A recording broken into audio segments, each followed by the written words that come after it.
এই গরমে কিভাবে আপনি হাঁসকে সুস্থ রাখবেন?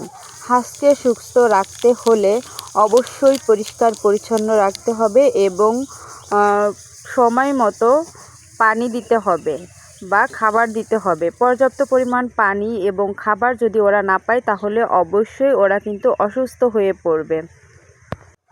আজ আমি আপনাদের সঙ্গে তুলে ধরব আমি কিভাবে আমার হাঁসের বাচ্চাগুলোকে আমি সুস্থ রাখি। আমি যেহেতু এদেরকে ফিড খাওয়াই, আমার মতো যারা আপনারা ফিড খাওয়ান তারা কিভাবে সুস্থ রাখবেন। আসসালামু আলাইকুম ভাইয়া ও আপুরা, আশা করছি আপনারা সবাই ভালো আছেন। আমিও আলহামদুলিল্লাহ আপনাদের সকলের দোয়ায় ভালো আছি। এই গরমে যারা হাঁসের বাচ্চা বা মুরগির বাচ্চা পালন করেন তারা অবশ্যই একটু খেয়াল রাখবেন, কারণ আমরাও যেরকম গরমের সময় প্রচুর পরিমাণে ঘামি, আমাদের যেরকম শরীরটা ক্লান্ত লাগে এদেরও ক্লান্ত লাগে। তারপরে হচ্ছে যারা ফিড খাওয়ান, বিশেষ করে যারা ফিড খাবার খাওয়ান, তো তাদের জন্য সবথেকে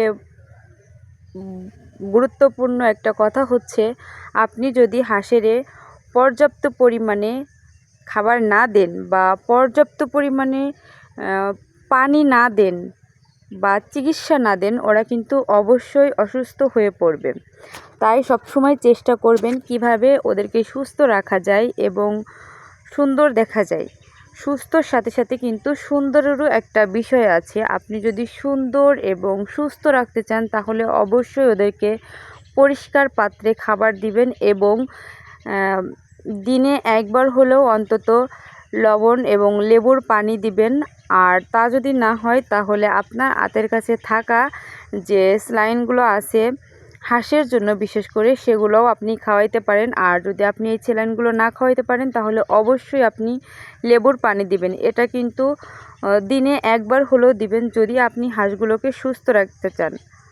আমি কিভাবে প্রতিনিয়ত বা প্রতিদিন আমার হাঁসের পরিচর্যা করি, আপনারা চাইলে চ্যানেলটি সাবস্ক্রাইব করে আমার পাশে থেকে যেতে পারেন এবং আমার প্রতিদিনের নিত্য নতুন ভিডিও দেখতে পারেন।